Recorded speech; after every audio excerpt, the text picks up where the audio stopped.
Hello, Radhe Radhe, नमस्ते सभी को। आज हम स्टार्ट कर रहे हैं क्लास नंबर 15 का रिवीजन। तो चलिए शुरू करते हैं, जिसमें सर ने प्रस्तावना के बारे में बताया है। तो प्रस्तावना के बारे में पहले हम प्रस्तावना पढ़ लेते हैं, इसका रिवीजन कर लेते हैं, फिर आगे सर ने जो नोट्स बनवाए हैं उनका रिवीजन करते हैं। ठीक है, तो प्रियम्बल में क्या है, इंग्लिश वाली पढ़ सकते हैं।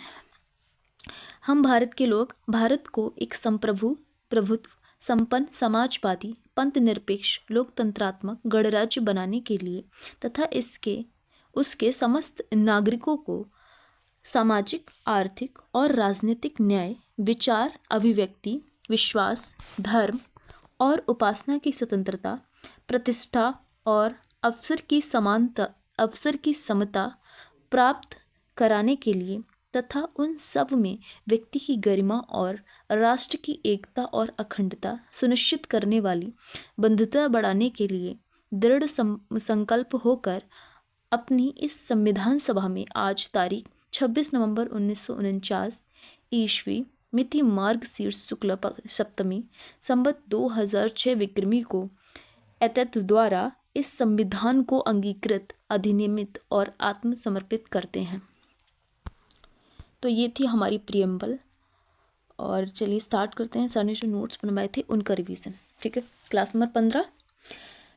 तो सर ने स्टार्टिंग में कुछ स्टेटमेंट्स लिखवाए थे जो पूछे जाते हैं एग्जाम में। तो पहला स्टेटमेंट है, प्रस्तावना को संविधान की कुंजी किसने कहा है? गजेंद्र गडकर ने कहा है। Preamble is the key of constitution. Second statement है, प्रस्तावना संविधान की जन्म पत्री या फिर कुंडली है। ये किसने बोला है? KM मुंशी जी ने। थर्ड है, प्रस्तावना संविधान का परिचय पत्र है, नाना पालकीवाला ने। और UGC नेट में क्वेश्चन पूछा गया था, नाना पालकीवाला ने ये बात अपनी कौन सी किताब में कही है? तो इनकी बुक है वी द पीपल। नेक्स्ट है, प्रस्तावना को संविधान की आत्मा किसने कहा है? ठाकुर दास भार्गव ने। और लास्ट है, प्रस्तावना को की नोट किसने कहा है? तो अर्नेस्ट वार्कर ने। इनकी किताब है जिसमें इन्होंने ये बात बोली है, principle of social and political theories. ठीक है, अब प्रस्तावना हमें क्या क्या बताती है? सर ने बोला प्रस्तावना हमें 4 बातें बताती है। पहली तो सोर्स ऑफ द पावर, शक्ति का स्रोत है कौन? प्रस्तावना। और शक्ति का स्रोत है कौन? भारत के लोग, भारत की जनता है, जिसे लोग प्रभुसत्ता भी कह सकते हैं। और ये फीचर है प्रस्तावना का, सोर्स ऑफ द पावर, ये जो फीचर है प्रस्तावना के, इसकी आलोचनाएं भी हुई हैं। ठीक है, विस्काउंट ने किस तरह से इसकी आलोचना की? विस्काउंट ने कहा ये सिर्फ हिंदुओं की सभा है, क्योंकि मेजोरिटी यहाँ पर हिंदू थे, इसलिए उन्होंने ये बात बोली। और नेक्स्ट जो कथन है वो ऑस्टिन का है। इन्होंने बोला यह भारत का एक सूक्ष्म दल है, क्योंकि सर ने बताया था कि संविधान सभा के लिए केवल 10% की जनता ने ही वोट किए थे, और वो भी जनता कैसी थी? टैक्स पेयर थी, एक धनी जनता थी। तो उसने केवल 10% की जनता ने संविधान सभा को चुना था, इसलिए ऑस्टिन ने ये बात बोली ये भारत का एक सूक्ष्म दल है। फिर दूसरी बात हमें बताती है शासन का स्वरूप, नेचर ऑफ गवर्नेंस। प्रियम्बल में ये दिया है, इससे मतलब है, इसमें 4 पॉइंट सर ने बताए थे। संपूर्ण प्रभुत्व संपन्न यानी कि sovereign. Second is Samajwadi socialist, पंथ निरपेक्ष सेकुलर, लोकतांत्रिक गणराज्य डेमोक्रेटिक रिपब्लिक। फिर इनके बारे में सर ने बताया था कि संपूर्ण प्रभुत्व संपन्न का मतलब क्या है? किसी भी बाहरी नियंत्रण से मुक्त है भारत। भारत जो है अपने सारे डिसीजन खुद ले सकता है। ऐसा तो नहीं है कि USA आकर यहाँ पर डिसीजन लेगा या फिर हम USA की मानेंगे, नहीं, भारत अपने सारे आंतरिक और बाहरी डिसीजन खुद ही लेता है। वो एक सोवरेन कंट्री बन गया है। ठीक है, दूसरा है समाजवाद। समाजवाद भी सर ने बताए थे 2 प्रकार के होते हैं, एक लोकतांत्रिक समाजवाद, दूसरा साम्यवादी समाजवाद। साम्यवादी समाज की जो विचारधारा है वो कार्ल मार्क्स ने दी थी। सर ने कार्ल मार्क्स की थ्योरी भी बताई थी। तो जो इनमें डिफरेंस क्या होता है, बेसिकली जो लोकतांत्रिक समाजवाद है वहाँ पर जो लोग हैं वो अहिंसा के साथ रहते हैं, लेकिन जो साम्यवादी समाज है यहाँ पर हिंसा देखने को मिलती है। लोकतांत्रिक समाजवाद में कार्य अनुसार वेतन मिलता है लोगों को, लेकिन यहाँ पर काम ज़्यादा कराया जाता है साम्यवादी में, और वेतन कम मिलता है।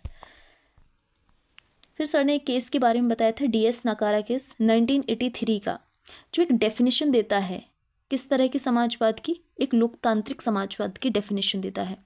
इसमें 3 मेन बिंदु बताए गए हैं। जन्म से मृत्यु तक सुरक्षा देगा, आय की असमानता कम और मजदूर वंचितों का कल्याण होगा। ये राज्य के कार्य होंगे और ऐसा राज्य करेगा अगर इन कार्यों को फॉलो करेगा तो वो एक लोकतांत्रिक समाजवाद की स्थापना कर रहा है। ठीक है, फिर सर ने जो तीसरा बिंदु बताया था वो है पंथ निरपेक्ष। पंथ निरपेक्ष क्या होता है? राज्य का कोई राजकीय धर्म नहीं होगा, सभी धर्म के लोगों को समान अधिकार होंगे। ठीक है, फिर लास्ट है लोकतंत्रात्मक गणराज्य। राज्य का प्रमुख निर्वाचित होगा नियत समय के लिए, एक निश्चित टाइम पीरियड के लिए होगा। जैसे हमारे यहाँ पर जो राष्ट्रपति होते हैं 5 सालों के लिए जो निर्वाचित किए जाते हैं, तो इसी तरह से एक लोकतंत्रात्मक गणराज्य है। लोकतंत्र क्या होता है? सर ने बताया था कि जो डेमोक्रेसी होती है, लिंकन ने एक स्टेटमेंट दिया था 1863 में। लिंकन जो अमेरिका के 16th प्रेसिडेंट थे, तो इन्होंने एक स्टेटमेंट दिया था कि लोकतंत्र होता क्या है? बेसिकली जनता का, जनता के द्वारा, जनता के लिए, ये लोकतंत्र होता है। अब लोकतंत्र भी 2 प्रकार के होते हैं, एक प्रत्यक्ष लोकतंत्र और दूसरा अप्रत्यक्ष लोकतंत्र। प्रत्यक्ष लोकतंत्र में क्या होता है? जनता का सीधे नियंत्रण होता है, उसके लिए कोई प्रतिनिधि नहीं होता है, वो जनता जो है वो सीधे ही कंट्रोल किए होती है। ये प्रत्यक्ष लोकतंत्र होता है। ये बहुत ही कम जगहों पे, बहुत ही प्राचीन सभ्यताओं में देखा जाए तो देखने को मिलता है। सर ने बताया भी था, एग्जाम्पल भी दिए थे, लेकिन अब देखा जाए तो करंटली ये धीरे धीरे ख़त्म ही हो चुका ऑलमोस्ट। दूसरा है अप्रत्यक्ष लोकतंत्र, प्रतिनिधि मूलक लोकतंत्र, जिसमें जनता द्वारा चुने गए प्रतिनिधि होते हैं। जैसे हमारे यहाँ हम प्रतिनिधि को चुनते हैं, वोटिंग करते हैं। ठीक है, अप्रत्यक्ष लोकतंत्र भी 2 प्रकार के होते हैं, संसदीय लोकतंत्र और अध्यक्षात्मक लोकतंत्र। ठीक है, संसदीय लोकतंत्र में क्या होता है? कार्यपालिका के सदस्य विधायिका के सदस्य होते हैं, लेकिन प्रेसिडेंशियल डेमोक्रेसी में क्या होता है? कार्यपालिका के सदस्य विधायिका के सदस्य नहीं होते। और सेकंड डिफरेंस है दोहरी कार्यपालिका होती है एक पार्लियामेंट्री डेमोक्रेसी में, लेकिन प्रेसिडेंशियल में क्या होता है? एकल कार्यपालिका होती है। और थर्ड डिफरेंस है कार्यपालिका विधायिका के प्रति उत्तरदायी होती है, लेकिन प्रेसिडेंशियल में क्या होता है? राष्ट्रपति ही प्रमुख होता है। इसमें एग्जाम्पल है, हमारे यहाँ जो पार्लियामेंट्री सिस्टम है, पार्लियामेंट्री डेमोक्रेसी है, तो भारत उदाहरण में है, और दूसरी ओर प्रेसिडेंशियल डेमोक्रेसी देखने को मिलती है अमेरिका में, तो इधर यूएसए उदाहरण में है। अब सर ने एक कॉन्सेप्ट बताया था कि भारत में लोकतंत्र है और भारत एक गणराज्य भी है।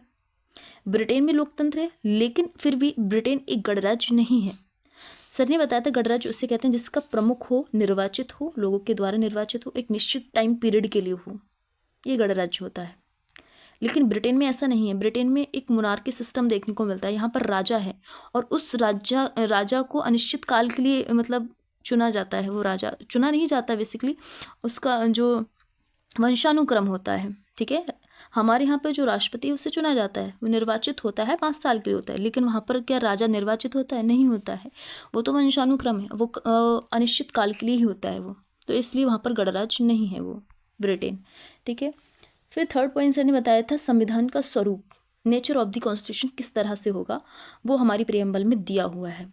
तो क्या क्या दिया है प्रियम्बल में? संविधान के स्वरूप से रिलेटेड 3 न्याय दिए हैं प्रियम्बल में, सामाजिक न्याय, आर्थिक न्याय, राजनीतिक न्याय। सामाजिक न्याय क्या होगा?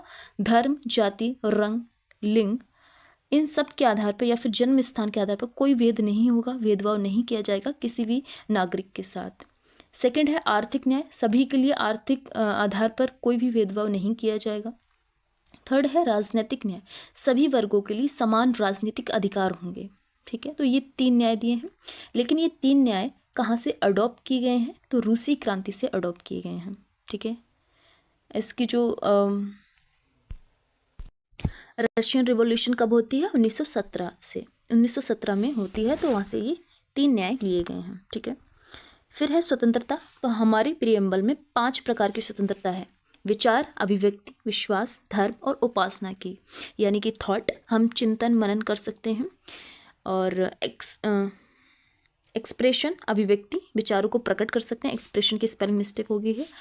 फिर विश्वास यानी कि बिलीफ, किसी भी विचारधारा को हम मान सकते हैं। धर्म, कोई भी धर्म अपना सकते हैं, किसी भी धर्म के सिद्धांतों को मान सकते हैं या फिर ना मान सकते हैं, वो हमारा अपना निजी मामला होगा। और उपासना, वर्शिप, धर्म को व्यवहार में लाना, पूजा करना, ये सब हम कर सकते हैं। ये हमारे पास 5 स्वतंत्रताएं होती हैं।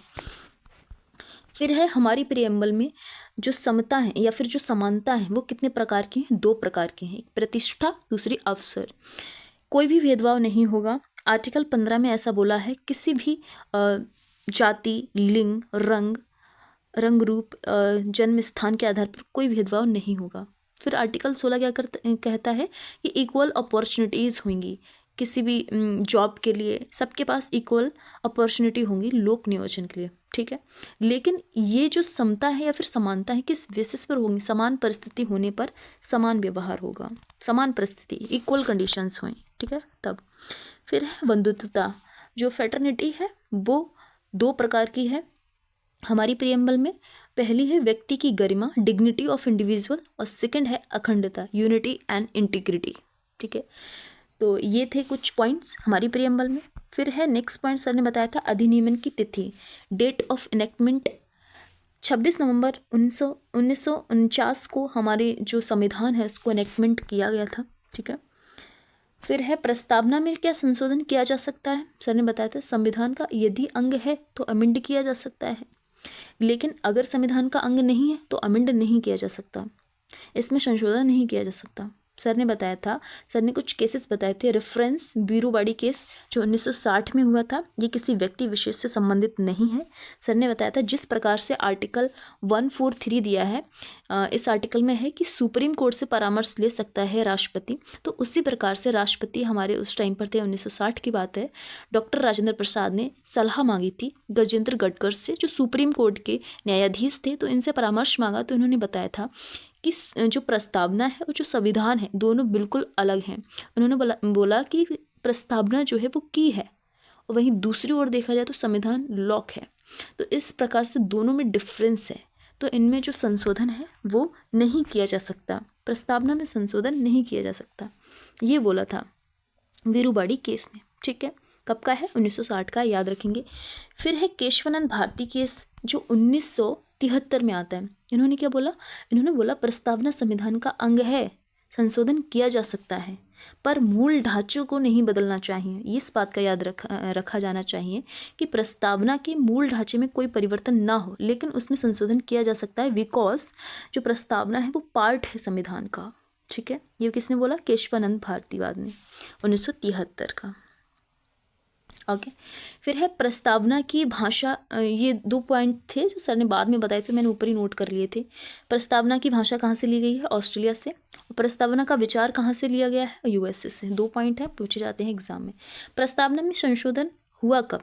जब जो केशवानंद भारती केस था 1973, उसने जब बोला कि जो प्रस्तावना है उसमें अमेंड किया जा सकता है उसको, तब उसके बाद संशोधन हुआ 1976 में, 42वां कॉन्स्टिट्यूशन अमेंडमेंट, और एक ही बार प्रस्तावना में अमेंडमेंट हुआ है।